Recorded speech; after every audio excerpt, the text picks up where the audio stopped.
تحریم ہے، 28واں پارہ ہے، اس میں 12 آیتیں اور 2 رکوع ہیں۔ پہلی آیت یا ایھا النبی لما تحرم ما احل اللہ لک تبتغی مرضات ازواجک واللہ غفور رحیم۔ یہ سورہ تحریم کے نازل ہونے کا ایک باقاعدہ پورا پس منظر ہے، جس کی وجہ سے یہ سورہ تحریم کی آیتیں نازل ہوئیں اور یہ سورت نازل ہوئی۔ بخاری مسلم وغیرہ میں روایتیں ملتی ہیں اور مختلف روایتیں ہیں، مسند احمد کی بھی روایتیں ملتی ہیں اور تمام جگہ ہیں۔ بات یہ تھی کہ عصر کے بعد اللہ کے نبی صلی اللہ علیہ وسلم کا یہ معمول تھا کہ اپنی ازواج کے پاس، اپنی بیویوں کے پاس جاتے تھے ملاقات کے لیے، تھوڑی تھوڑی دیر کے لیے۔ تو یہ معمول روز کا تھا۔ ایک دن کیا ہوا کہ حضرت زینب رضی اللہ عنہا کے یہاں گئے اور آپ کے پاس کچھ شہد کہیں سے ہدیہ آیا تھا حضرت زینب رضی اللہ عنہا کے پاس۔ تو انہوں نے اس شہد کا شربت بنا کر کے اللہ کے رسول صلی اللہ علیہ وسلم کی ضیافت کی اور تواضع کی، ان کی خاطر کی، ان کو پیش کیا پینے کے لیے۔ تو اللہ کے رسول صلی اللہ علیہ وسلم نے وہ نوش فرمایا، پی لیا۔ اب یہ جو پینے میں تھوڑا سا وقت لگ گیا، جب دوسری اہلیہ کے پاس جانے کا جو وقت تھا اس سے تھوڑی دیر ہو گئی، تو یہ چیز دوسری ازواج جو تھی ان کے اوپر ناگوار گزری کہ ہمارے پاس دیر میں کیوں آئے، یا پہلی اہلیہ کے پاس ہم سے جو پہلے جہاں سے آئے ہیں ان کے پاس زیادہ دیر تک کیوں رہے۔ یہ ایک فطرت ہے، خواتین کی ایک فطرت ہوتی ہے، تو ان کے اندر یہ احساس ہوا، اور وہ احساس بھی جن لوگوں کو ہوا اس کا بھی تذکرہ حدیث سے ملتا ہے، قرآن میں اس کا ذکر نہیں ہے۔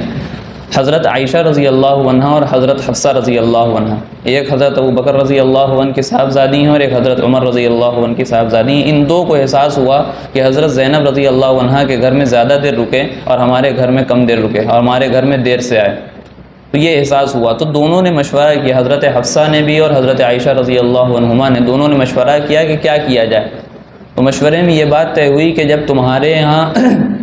یا میرے یہاں جس کے یہاں بھی اللہ کے رسول آئیں تو ہم دونوں اللہ کے رسول سے یہ کہیں گے کہ آپ کے پاس سے مغافیر کی بو آ رہی ہے۔ مغافیر ایک گون ٹائپ کا کسی نے ذکر کیا، اور کسی نے کہا کہ مغافیر ایک پھول ایسا ہے جس میں کچھ بو آتی ہے اور شہد کی مکھی اس پر بیٹھتی ہے چوسنے کے لیے، رس چوسنے کے لیے۔ تو اس میں بتایا کہ کچھ بدبو بھی آتی ہے، اور بدبو اللہ کے رسول صلی اللہ علیہ وسلم کے پاس سے دوسرے کے پاس جائے، یہ اللہ کے رسول صلی اللہ علیہ وسلم پسند نہیں کرتے تھے۔ تو یہ کہا کہ مغافیر کی بو آ رہی ہے آپ کے پاس سے۔ تو کہنے لگے وہ کیسے؟ کہنے تو اللہ کے رسول نے بتایا کہ میں نے تو شہد پیا ہے۔ اللہ کے رسول نے کہا کہ میں نے شہد پیا ہے۔ تو ان دو جو ازواج تھیں، حضرت حفصہ یا حضرت عائشہ رضی اللہ عنہما، انہوں نے کہا کہ شاید وہ مکھی مغافیر درخت پہ بیٹھی ہوگی اور اس کا اثر آپ کے پہ ہم کو دکھ رہا ہے۔ تو اللہ کے رسول صلی اللہ علیہ وسلم سمجھ گئے کہ ان کو یہ بات ناگوار گزری ہے کہ ہم وہاں سے کچھ کھا پی کر کے آئے ہیں یا ہم کو تھوڑی دیر لگ گئی ہے، یہ بات ان دونوں ازواج پر ناگوار گزری۔ تو اللہ کے رسول علیہ الصلاۃ والسلام نے وہیں کہا کہ آج کے بعد میں شہد نہیں پیوں گا، اور قسم اٹھا لی کہ میں شہد نہیں پیوں گا۔ شہد حلال چیز ہے، لیکن اللہ کے رسول علیہ الصلاۃ والسلام نے اپنی بیویوں کی رضا کے خاطر، اپنی بیویوں کو راضی کرنے کے خاطر کہا کہ میں شہد اب نہیں پیوں گا۔ اب اس میں یہ وضاحت نہیں کی کہ میں عصر بعد حضرت زینب رضی اللہ عنہا کے شہد نہیں پیوں گا یا کبھی بھی نہیں پیوں گا، اس میں تفصیل نہیں۔ یہ کہا کہ میں شہد نہیں پیوں گا، تو جب یہ کہا کہ شہد نہیں پیوں گا، ظاہر سی بات ہے جو سامنے موجود ہیں حضرت حفصہ یا حضرت عائشہ، ان دونوں میں سے کسی ایک کی، بلکہ حضرت حفصہ رضی اللہ عنہا موجود تھیں، ان کی دل جوئی مراد تھی کہ یہ ناراض نہ ہوں بلکہ راضی ہو جائیں کہ ہاں اب میرے کہنے سے انہوں نے شہد وہاں نہیں پئیں گے اور میرے پاس وقت پر آئیں گے۔ لیکن ان کو منع کیا کہ میری یہ بات کہ ہم نے شہد چھوڑ دیا اور اپنے اوپر حرام کر لیا ہے، حرام باقاعدہ ویسے حرام نہیں کیا تھا کہ وہ حلال چیز حرام کیسے کر سکتے ہیں، کسی کو اختیار نہیں ہے۔ اللہ نے جو حلال کر دیا وہ حلال ہے، اللہ نے جو حرام کر دیا وہ حرام ہے۔ کسی بندے کو، کسی رسول کو، کسی فرشتے کو بھی اختیار نہیں ہے کسی حلال کو حرام کر دے۔ تو حضرت حفصہ رضی اللہ عنہا سے یہ بات کہی کہ تم کسی کو بتانا نہیں کہ میں نے یہ کام کیا ہے، میں نے یہ عزم کیا ہے، میں نے اپنے اوپر شہد کو حرام کر لیا۔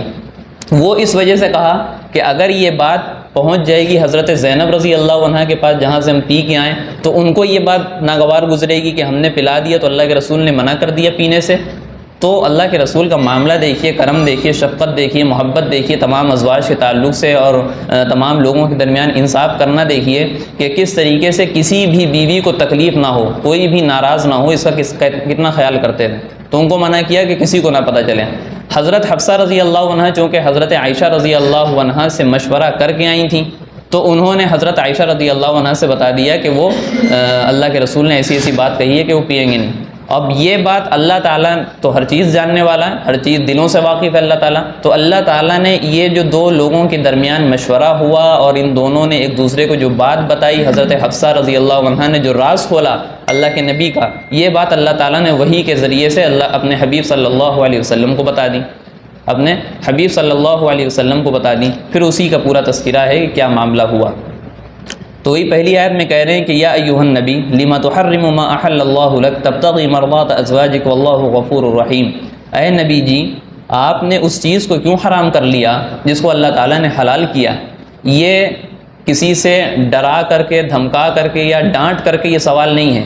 کیونکہ اس میں جو پہلا لفظ استعمال کر دیا اللہ تعالیٰ نے یا ایھا النبی، یہ بہت عزت والا، بہت محبت اور شفقت والا ہے۔ کیوں؟ کیونکہ آپ پورے قرآن میں پڑھیں گے اللہ نے جتنے بھی نبیوں کو مخاطب کیا، جتنے بھی نبیوں کو پکارا تو ان کا نام لیا، یا نوح نام آیا، یا یحییٰ نام آیا، یا داؤد، اور اسی طریقے سے نہ جانے کتنے نبیوں کے نام آئے، باقاعدہ اللہ نے نام لیا، اے نوح، اے داؤد، اے موسیٰ، تمام لوگوں کا نام لیا۔ لیکن جب بات آئی ہمارے آقا جناب محمد رسول اللہ صلی اللہ علیہ وسلم کی، تو اللہ تعالیٰ نے کہا اے نبی، اے میرے نبی۔ تو یہ نبی کہنا اللہ تعالیٰ کا، تو یہ بہت بڑی عزت ہے، بہت بڑا اکرام ہے، احترام ہے۔ تو اللہ تعالیٰ نے سب سے پہلے محبت ظاہر کرنے کے لیے کہہ دیا کہ اے نبی آپ نے وہ چیز کیوں حرام کر لی جو ہم نے حلال کی تھی، جو اللہ تعالیٰ نے آپ کے لیے حلال کی تھی۔ تبتغی مرضات ازواجک، آپ اپنی بیویوں کی خوشی چاہتے ہیں، ظاہر ہے اس میں آپ اپنی بیویوں کی خوشی چاہتے ہیں۔ واللہ غفور الرحیم، اللہ تعالیٰ مغفرت کرنے والا اور رحم کرنے والا ہے۔ کسی حلال چیز کو حرام کرنے کے سلسلے میں تین صورتیں ہوتی ہیں۔ کسی حلال چیز کو حرام کرنے میں تین صورتیں، ایک تو اعتقاد، ہم اپنا یقین بنا لیں کہ کوئی حلال چیز حرام ہے۔ ہم شہد کی مثال لے رہے ہیں، ہم اپنے عقیدہ بنا لیں کہ شہد حرام ہے، حلال نہیں ہے، تو یہ تو گناہ ہے، بلکہ کفر ہے۔ یہ مفتی شفیع صاحب نے لکھا ہے یہ کفر ہے، گناہ ہے، گناہ عظیم ہے۔ دوسری صورت یہ ہو سکتی ہے کہ ہم قسم کھا لیں کہ آج کے بعد ہم شہد استعمال نہیں کریں گے، اور اس میں کوئی ہمارے پاس وجہ بھی نہ ہو، ضرورت بھی نہ ہو، ہماری کوئی مصلحت بھی نہ ہو جس وجہ سے ہم شہد چھوڑ رہے ہیں۔ ہم جس وجہ سے شہد چھوڑ رہے ہیں کوئی وجہ نہیں ہے، لیکن ہم نے قسم کھا لی کہ ہمارے اوپر حرام ہے، تو یہ بھی گناہ ہے، یہ بھی کیا ہے؟ گناہ ہے۔ لیکن اگر کوئی وجہ ہے، اگر کوئی وجہ ہے، اس وجہ سے ہم کوئی کسی مصلحت کے تحت رہ کر کے ہم شہد چھوڑ رہے ہیں، یا کوئی بھی حلال چیز ہم حرام کر رہے ہیں اپنے اوپر اور قسم کھا رہے ہیں کہ یہ چیز آج سے میرے اوپر حرام ہے، تو اگر کوئی وجہ ہے تو وہاں پہ بتایا گیا یہ خلاف اولا ہے۔ اگر کوئی وجہ ہے وہاں پہ بتایا کہ اچھا عمل نہیں ہے لیکن جائز ہے، کر سکتے ہیں لیکن مکروہ ہے اور اچھا عمل اس کو نہیں کہا گیا۔ تیسری صورت ایک اور ہے، وہ یہ کہ ہم عمل کے، ہم نہ قسم کھائیں نہ اپنا یقین بنائیں کہ یہ چیز حرام ہے یا حلال، بلکہ حلال چیز کو حلال سمجھیں، اپنا یقین بھی اس کو حرام کا نہ بنائیں، اور دوسری چیز ہم قسم بھی نہ کھائیں، بلکہ کیا کریں، کسی چیز کو ہم چھوڑ دیں، کسی چیز کو ہم چھوڑ دیں۔ اس میں دو صورتیں ہیں، ایک تو یہ کہ ہم چھوڑنے کو، ہمیشہ چھوڑنے کو، ہم شہد کو لے لیتے ہیں، شہد کو ہمیشہ زندگی بھر چھوڑنے کو یہ سمجھیں کہ ہمیشہ شہد کا استعمال نہ کرنا یہ ثواب ہے، تب یہ پھر جو ہے بدعت ہو جائے گا، رہبانیت ہو جائے گی، یہ بھی گناہ ہے، مذموم ہے، غلط طریقہ ہے۔ لیکن اگر ہم اپنے جسم کے مرض کے علاج کے لیے یا روحانی مرض کے علاج کے لیے کہ ہم اللہ کا دھیان پیدا کرنا چاہتے ہیں، اس وجہ سے کو ہم اپنے شیخ سے، اپنے جو ہے پیر سے ملیں اور وہ کوئی ہم کو علاج بتائیں کہ تم کو یہ چیز چھوڑنا پڑے گی، اگر کسی کے علاج میں ہم کوئی چیز، حلال چیز کو چھوڑتے ہیں تو یہ جائز ہے، بلا کراہت جائز ہے، یہ بلا کراہت جائز ہے۔ بعض صوفیہ کرام نے کچھ کہا ہے،